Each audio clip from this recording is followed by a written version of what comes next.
वो आप लोगों को कोई नहीं बताएगा, क्योंकि लोग सच बोलने से डरते हैं। उनको पता है सच बोलने के बाद ये ताकतें आप लोगों को मरवा देंगी। लेकिन मेरा मानना यह है, इंसान जब तक जीवित है उसको सच ही बोलना चाहिए, मौत कल आती चाहे आज आ जाए। कांग्रेस पार्टी का जिक्र आते ही ये चर्चा होती है कि इन्होंने 70 साल देश को लूटा। ये बिल्कुल गलत है, ये बिल्कुल गलत है। आप लोगों को वो काला सच बताता हूं जो आप लोगों को पता नहीं। कांग्रेस पार्टी की स्थापना कब हुई थी? 1885 में। हम आजाद कब हुए? 1947 में। यानी कि आजादी से 63-64 साल पहले से ये हमारा खून चूस रही है। ये कभी गुलाम थे ही नहीं। कांग्रेस पार्टी बनाई किसने? एक अंग्रेजी अधिकारी था, कलेक्टर साहब, जिसका नाम था A.O. ह्यूम। इटावा यूपी के अंदर कलेक्टर था। 1857 की क्रांति में नौकरी कर रहा था।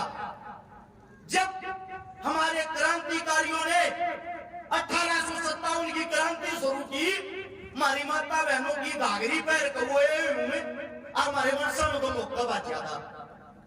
वो घाघरी पैर लिया चोर ने 1882 में रिटायर हो गया नौकरी पे। उसके दिल दिमाग में ये आ गया कि हिंदुस्तानियों ने बकावत के ऊपर का बुढ़ा हो लिया, रिटायर हो गया।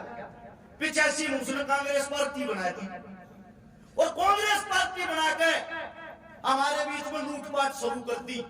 ये तो कभी गुलाम थे ही नहीं। ये कहां से गुलाम थे? ये तो हमारे को जब से लूटते आ रहे हैं। अंग्रेजों के साथ मिलकर इन्होंने सरकार चलाई, अंग्रेजों के साथ मिलकर इन्होंने हमारे पे क्रूरता की। वो क्रूरता क्या?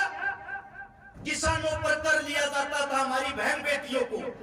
इस सभा में बताते हुए शर्म आती है, जब हम कर देने से मना कर देते थे, कर देने के लिए हमारी औकात नहीं होती थी, हमारी बहन बेटियों को हमारी आंखों के सामने नग्न अवस्था में करके ये क्रूर हत्यारे अंग्रेज कोड़े मारते थे, कोड़े।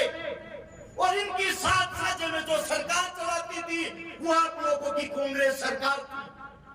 वो कांग्रेस सरकार उस जुल्म में बराबर की भागीदारी करती थी, और हमारी बहन बेटियों को नग्न अवस्था में जब तक पीटा जाता था, जब तक पीटते पीटते उसकी मृत्यु नहीं हो जाती थी। एक बाप के सामने उसकी बेटी को नग्न अवस्था में करके पूरे गांव का चौकड़ा कटवा जाया करता। ये हालात थे इस देश के। उनसे जिन्होंने आजादी दिलवाई, उनको कांग्रेस ने क्या दिया? पंडित सुभाष चंद्र बोस 1938 में कांग्रेस पार्टी का अध्यक्ष था, जिनको आज तक नेताजी के नाम से जाना जाता है। सबसे पहले उसी नेताजी को पार्टी से बाहर निकाला गया। 1947 में जब हम आजाद हुए, जिन्होंने हमारा संविधान लिखा, बाबा साहब भीमराव अंबेडकर। आप लोगों को बता देता हूं, जब नेहरू ने मंत्रियों की लिस्ट बनाई, उसमें बाबा साहब का नाम नहीं था। गांधी ने पूछा, अरे बाबा साहब का नाम क्यों नहीं लिखा? कैसी बात करते हो, वो दलित है, उसका नाम लिखेंगे मंत्री पद में। जब गांधी ने कहा, अरे मूर्ख, तेरे को असली औकात का नहीं पता, हिंदुस्तान के अंदर 65% जनता दलितों की है, दलित इस देश के असली राजा है। अगर उन्होंने विरोध कर दिया, कहां से सरकार चलाएगा? तब डरते हुए इंसान ने बाबा साहब का नाम लिखा और उसको न्याय मंत्री बनाया गया। इन्होंने हर चीज के साथ समझौता किया, समझौते से सरकार चलाई। ये है कांग्रेस की हकीकत। फिर इसके बाद आती है आपकी भारतीय जनता पार्टी। उसको भारतीय जनता पार्टी ना कहते हुए भारतीय जुमला पार्टी कह सकते हो। उन लोगों ने क्या किया? उन्होंने देखा कि आप लोग एक हिंदुत्व का नया मुद्दा पकड़ लो, भाई को भाई से लड़वा दो। जब 1857 की क्रांति में 93,000 हमारे देश के जो जवान क्रांतिकारी शहीद हुए, उनमें से 63,300 मुसलमान भाई थे। उस वक्त हमारे देश में हिंदू मुसलमान नहीं था। फिर ये आजादी के बाद हिंदू मुसलमान कहां से आ गया? बीच में लेके आई भारतीय जनता पार्टी। उसकी हकीकत क्या है?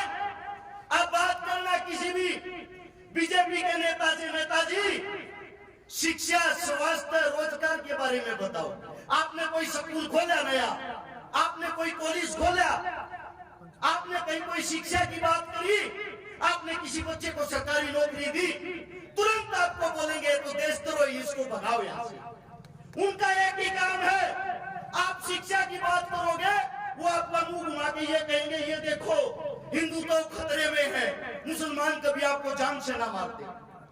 अरे मुसलमान हमारे वो भाई है। इंडिया गेट के ऊपर जाकर जब आप शहीदों की लाइन देखोगे, अगर एक नाम हिंदू का मिलेगा तो दूसरा मुसलमान का मिलेगा। या आप लोगों को सिर्फ लड़वाने, भगाने, मरवाने के लिए आते हैं। सच बताना, आज तक क्या किसी नेता मंत्री के बच्चे ने आज तक कहीं भी बॉर्डर पर किसी आंदोलन में कोई कुर्बानी दी है? सिर्फ आप लोगों को क्यों लड़वाते? आप लोगों के बच्चे क्यों शहीद होते? पुलवामा हमला हुआ, वो हमला नहीं, वो साजिश थी। जो वहां के उस टाइम के चीफ थे श्री सत्यपाल मलिक जी, चीख चीख कर कह रहे हैं वो हमला नहीं, वो साजिश थी। उसी वक्त उन्होंने मोदी साहब को कहा, मोदी साहब ये हमला नहीं, ये साजिश है। उसको ये बोला चुप हो के बैठ जा वरना तेरे को भी मरवा देंगे। और इनके अभी न्यू मेवात के अंदर हिंदू मुसलमान करवाया गया, वो तो आप जैसे बुद्धिजीवियों ने कामयाब नहीं होने दिया, वरना वहां भी खून की नदियां बहा देते ये लोग। इनकी लड़ाई, इनका भोजन सिर्फ और हिंदू मुसलमानी से ज्यादा कुछ नहीं। इस वीडियो को सेव रख लेना, आप लोगों को बता देता हूँ। इनका कोई भरोसा नहीं, चुनाव जीतने के चक्कर में क्या पता कौन से मंदिर पे अपने आप ही बम बगाकर ये बोल देंगे मुसलमानों ने हमला किया। ये है हिंदू और मुसलमानों को भगाने का, बकलाने का तरीका। ये तो थी कांग्रेस और बीजेपी।